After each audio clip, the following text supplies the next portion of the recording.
ಮೈಸೂರಿನ ನಾಳ ಅಧಿದೇವತೆ ಚಾಮುಂಡಿ ಬೆಟ್ಟದ ಚಾಮುಂಡಿ ತಾಯಿಯ ಹೆಸರಿನಲ್ಲಿ ನಿರ್ಮಾಣ ಆಗ್ತಿರುವಂತಹ ಶ್ರೀ ಚಾಮುಂಡೇಶ್ವರಿ ಪ್ರಾಧಿಕಾರದ ವಿಚಾರಕ್ಕೆ ಸಂಬಂಧಪಟ್ಟಂತೆ ಹಲವು ಗೊಂದಲಗಳು ಏರ್ಪಟ್ಟಿದ್ದು, ಈ ಸಂಬಂಧ ಮಾತಾಡಲಿಕ್ಕೆ ನಮ್ಮ ಜೊತೆ ನೂತನ ಸಂಸದರು ಆಗಿರುವ ಹಾಗೂ ರಾಜಮನೆತನದವರಾಗಿರುವಂತಹ ಶ್ರೀ ಯದುವೀರ ಕೃಷ್ಣದತ್ತ ಚಾಮರಾಜ ಒಡೆಯರ್ ಅವರು ಇದ್ದಾರೆ. ನಾನು ಅವ್ರನ್ನ ಮಾತಾಡಿಸ್ತಾ ಹೋಗ್ತೀನಿ. ಸರ್, ಚಾಮುಂಡಿ ಬೆಟ್ಟದ ಪ್ರಾಧಿಕಾರ ವಿಚಾರಕ್ಕೆ ಸಂಬಂಧಪಟ್ಟಂತೆ ರಾಜಮನೆತನದವ್ರನ್ನ ಕೈ ಬಿಡಲಾಗಿದೆ ಅಂತೇಳಿ ಸರ್, ಇದು ಸರಿ ಅಥವಾ ತಪ್ಪು ಅನ್ನೋ ಚರ್ಚೆಗಳು ನಡೀತಿದೆ. ಇದಕ್ಕೆ ಸಂಬಂಧಪಟ್ಟಂತೆ ನೀವು ಕೂಡ ಅಫಿಡೇವಿಟ್ ಹಾಕಿದ್ದೀರಿ ಸರ್. ಈ ನಮ್ಮ ಚಾಮುಂಡಿ ಬೆಟ್ಟದಲ್ಲಿ ಇಂದಿನ ಏನು ಕಾಂಗ್ರೆಸ್ ಸರ್ಕಾರ ಏನು ಪ್ರಾಧಿಕಾರ ಇದು ಸೃಷ್ಟಿ ಮಾಡೋಂಥದ್ದು ಪ್ರಯತ್ನವನ್ನು ಮಾಡ್ತಾ ಇದ್ದಾರೆ, ಅದು ಅದರ ಒಂದು ಏನು ನಮ್ಮಲ್ಲಿ ಏನು ವಿರುದ್ಧವಾಗಿ ನಾವೇನು ನಿಂತಿದ್ದೀವಿ ಅದು ನಮ್ಮ ತಾಯಿಯವರು ಎಲ್ಲ ಸ್ಪಷ್ಟವಾಗಿ ಹೇಳ್ತಾರೆ. ಅದು ಅರಮನೆಗೆ ಸೇರಿರುವಂಥದ್ದು ಅವರೇ ನೇರವಾಗಿ ಹೇಳ್ತಾರೆ, ಒಂದು ವಿಚಾರ. ಎರಡನೇದು, ಇದೆಲ್ಲ ಸಬ್ಜುಡಿಸ್ ಆಗಿರೋದ್ರಿಂದ ಜಾಸ್ತಿ ಹೇಳಕ್ಕೆ ಹೋಗಲ್ಲ. ಆದರೆ ಸ್ಟೇಟಸ್ ಕೋ ಅನ್ನು ಕೊಟ್ಟಿದ್ದಾರೆ ನಮ್ಮ ಇವರು ನಮ್ಮ ಹೈಕೋರ್ಟಿಂದ. ಸೊ ಆ ನಿಟ್ಟಿನಲ್ಲಿ ಅದು ನಾವು ಮುಂದುವರಿತೀವಿ. ಅಲ್ಲಿ ಏನು ಆದೇಶ ಕೊಡ್ತಾರೆ ಅದರ ಮೂಲಕ ನಾವು ಮುಂದುವರಿತೀವಿ. ಅವ್ರ ವಾದ ಅಂದರೆ ಮುಜರಾಯಿ ಇಲಾಖೆಗೆ ಸಂಬಂಧಪಟ್ಟಂಥ ಪೂಜಾ ವಿಧಿವಿಧಾನಗಳನ್ನು ರಾಜಮನೆತನದವರು ಮಾಡೋದು ಬೇಡ, ಮೊದಲು ಯಾರು ಅಧ್ಯಕ್ಷರಾಗಿರ್ತಾರೆ ಅವ್ರ ಮೂಲಕ ಮಾಡಲಿ, ಈ ಹಿಂದಿನ ಪದ್ಧತಿಗಳು ಬೇಡ ಅಂತ ಹೇಳ್ತಾರೆ ಸರ್. ಅಗೇನ್ ಈ ಎಲ್ಲ ಸಮಸ್ಯೆಗಳು ಸಬ್ಜುಡಿಸ್ ಆಗಿದೆ. ಇದೆಲ್ಲ ತೀರ್ಮಾನ ಆಗಬೇಕಾಗಿರೋದು ಹೈಕೋರ್ಟ್ನಿಂದ. ಅದು ಅವ್ರೇನು ಇದು ಕೋರ್ಟು ಅಂದರೆ ನಮ್ಮ ನ್ಯಾಯಮೂರ್ತಿಗಳು ಜಸ್ಟಿಸ್ಗಳು ಏನು ತೀರ್ಮಾನ ಮಾಡ್ತಾರೆ ಅದರೊಂದಿಗೆ ನಾವು ಮುಂದುವರಿತೀವಿ. ನಮ್ಮ ಧರ್ಮದ ಕಡೆ ಯಾವುದೇ ರೀತಿ ಬದಲಾವಣೆ ಇರಬಾರ್ದು ಅಂತ ನಮ್ಮ ಆಸೆ. ಮೈಸೂರು ಮತ್ತು ನಮ್ಮ ಮೈಸೂರಿನ ಪರಂಪರೆ ಅದು ಧಾರ್ಮಿಕವಾಗಿ ಅರಮನೆಯಿಂದಾನೇ ಬಂದಿರುವಂಥದ್ದು. ಅದು ಆ ಧರ್ಮದ ಏನು ಪದ್ಧತಿ ಇದೆ ಅದರ ಮೂಲಕನೇ ಮುಂದುವರಿಬೇಕು ಅಂತ ನಮ್ಮ ಒಂದು ವೈಯಕ್ತಿಕ ಅಭಿಪ್ರಾಯ. ಆದರೆ ಇದು ಅಗೇನ್ ಮ್ಯಾಟರು ಸಬ್ಜುಡಿಸ್ ಇರೋ ಕಾರಣಕ್ಕಾಗಿ ಜಾಸ್ತಿ ಇದ್ರ ಬಗ್ಗೆ ಏನು ಸ್ಟೇಟ್ಮೆಂಟ್ ಕೊಡೋಲ್ಲ.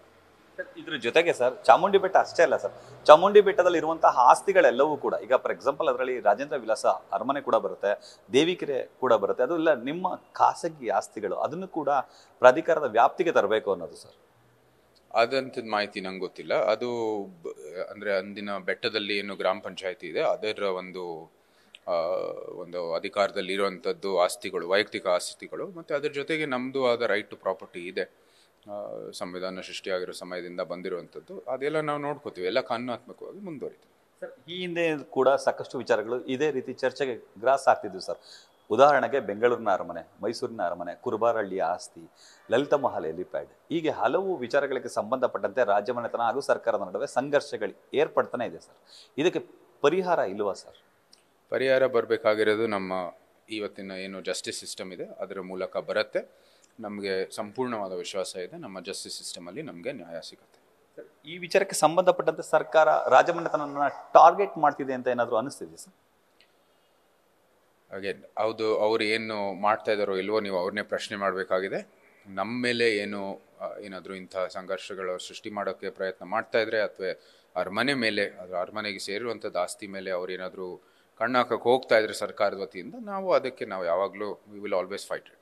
ಸರ್, ಈವರೆಗೆ ನೀವು ಹೇಳ್ತಿರೋದು ಎಲ್ಲ ಆಸ್ತಿಗಳು ನಮ್ಮದು ಅಂತೇಳಿ ಸರ್, ವಾದ ಜೊತೆಗೆ ಕಾನೂನು ಮೂಲಕವೂ ಕೂಡ ಉತ್ತರ ಕೊಡುವಂಥ ಕೆಲಸಕ್ಕೆ ಮುಂದಾಗ್ತಿದ್ರೆ. ಆದರೆ ಭಾರತ ಸರ್ಕಾರದ ಜೊತೆ ಅಂದರೆ ರಾಜಮನೆತನ ವಿಲೀನ ಆದಮೇಲೆ ಪ್ರಜಾಸತ್ತಾತ್ಮಕವಾಗಿ ಆಗ್ಲಿಕ್ಕೆ ಬರಲಿಕ್ಕಿಲ್ಲ, ಮತ್ತು ಕಾನೂನಲ್ಲಿ ಆ ಥರದ್ದು ಇಲ್ಲ, ಸಂವಿಧಾನದಲ್ಲಿ ಆ ಥರದ್ದು ಇಲ್ಲ ಅಂತ ಹೇಳಿ ಒಂದಷ್ಟು ವಾದಗಳನ್ನ ಮಾಡುವಂಥ ಕೆಲಸಕ್ಕೆ ಮುಂದಾಗ್ತಿದ್ದಾರೆ ಸರ್.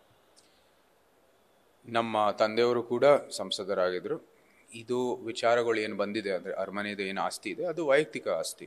ಇವಾಗ ಪ್ರತಿಯೊಬ್ಬರಲ್ಲೂ ಕೂಡ ಒಂದು ವೈಯಕ್ತಿಕ ಆಸ್ತಿ ಇದೆ. ಅದೇ ರೀತಿ ಅರಮನೆ ಆಸ್ತಿನೂ ಕೂಡ ಇದೆ. ನಮ್ಮ ಪೂರ್ವಜರು ಏನು ಅವ್ರ ಕಾಲದಲ್ಲಿ ಏನು ಕೊಂಡ್ಕೊಂಡಿರುವಂಥದ್ದು ಆಸ್ತಿ ಅಥವಾ ಅವ್ರ ಕಾಲದಲ್ಲಿ ಅವರ ವ್ಯಾಪಾರದ ಮೂಲಕ ಅವ್ರು ಏನು ಆಸ್ತಿ ತೊಗೊಂಡಿದ್ದಾರೆ ಅದರ ಮೂಲಕ ನಮ್ಗೆ ಬಂದಿದೆ ಅಷ್ಟೇ ಇರೋದು. ಅದು ನಾವು ಅದರ ಸಂರಕ್ಷಣೆ ಮಾಡಬೇಕಾಗಿ ನಾವು ವೈಯಕ್ತಿಕವಾಗಿ ಮಾಡ್ಕೊಂಡು ಮುಂದುವರಿತೀವಿ. ಇದಕ್ಕೂ ಸಂಸದ ರೂಪಿಗೆ ಅಥವಾ ನಾವು ಏನು ಸರ್ಕಾರದಲ್ಲಿ ಏನು ಕೆಲಸ ಮಾಡಬೇಕು ಅದಕ್ಕೇನು ಸಂಬಂಧ ಇಲ್ಲ. ಅದು ಅದರ ನಡುವೆ ಅದೊಂದು ಪ್ರಾಡಕ್ಟ್ ನಡೆಯುತ್ತೆ ಕಾನೂನಾತ್ಮಕವಾಗಿ. ಕಾನೂನು ಮೂಲಕ ಏನು ಆದೇಶ ಬರುತ್ತೆ ನಮ್ಮ ಕೋರ್ಟ್ನಿಂದ ಅದಕ್ಕೆ ನಾವು ಕ್ರಮ ತಗೋತೀವಿ ಅದರ ಒಂದು ಆದೇಶದೊಂದಿಗೆ. ಅಂದರೆ ನಿಮ್ಮ ಹಕ್ಕು ಮತ್ತು ಕರ್ತವ್ಯಗಳಿಗಾಗಿ ನೀವು ಸದಾ ಹೋರಾಟಕ್ಕೆ ನಿಂತಿರ್ತೀರಿ. ಹಕ್ಕು ಅಂದರೆ ಇದು ಪ್ರತಿಯೊಬ್ಬರ ನಾಗರಿಕರ ಹಕ್ಕು. ಇದು ಆಸ್ತಿಗಳನ್ನು ಸಂರಕ್ಷಣೆ ಮಾಡೋದು, ಆಸ್ತಿಗಳನ್ನು ಕಾಪಾಡುವಂಥದ್ದು ಪ್ರತಿಯೊಬ್ಬರ ನಾಗರಿಕರ ಹಕ್ಕು. ಅದೇ ಹಕ್ಕೊಂದಿಗೆ ನಾವು ಕೇಳ್ತಾ ಇರೋದಷ್ಟೇ. ಈ ಚಾಮುಂಡಿ ಬೆಟ್ಟದ ಪೂಜೆ ವಿಧಿವಿಧಾನಗಳ ಧಾರ್ಮಿಕ ಆಚರಣೆಗಳ ವಿಚಾರಕ್ಕೂ ಸಂಬಂಧಪಟ್ಟಂತೆ ನಿಮ್ಮ ನಿಲುವು ಇದೇ ರೀತಿ ಸ್ಪಷ್ಟವಾಗಿರುತ್ತೆ? ನಾನು ಅದು ಹಿಂದೆಯಿಂದನೂ ಭಾಳ ಸ್ಪಷ್ಟವಾಗಿದ್ದೀನಿ. ಧಾರ್ಮಿಕ ವಿಚಾರದಲ್ಲಿ ಸರ್ಕಾರದ ಏನು ಪಾತ್ರ ಇಲ್ಲ. ನಾವು ಇದೇನು ಜಾತ್ಯತೀತ ಒಂದು ದೃಷ್ಟಿಯಿಂದ ಸರ್ಕಾರ ಮುಂದುವರಿಬೇಕಾಗಿದೆ. ಅದಕ್ಕೆ ಅವರು ಈ ದೇವಸ್ಥಾನಗಳು, ದೇವಾಲಯಗಳು ಏನೇ ಇರಲಿ, ಯಾವುದೇ ಧರ್ಮದ ಒಂದು ಆಸ್ತಿ ಇರಲಿ, ಅದರಲ್ಲಿ ಅವ್ರ ಏನು ಪಾತ್ರ ಇಲ್ಲ ಅಂತ ನನ್ನ ವೈಯಕ್ತಿಕವಾದ ಅಭಿಪ್ರಾಯ.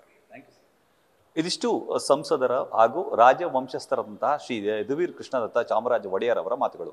ಕ್ಯಾಮರಾಮನ್ ವಿನಯ್ ಜೊತೆ Ravi Pandavapura, news first, Mysuru. News first ನಿರ್ಭೀತಿಯಿಂದ ನಿಮ್ಮ ಪರವಾಗಿ.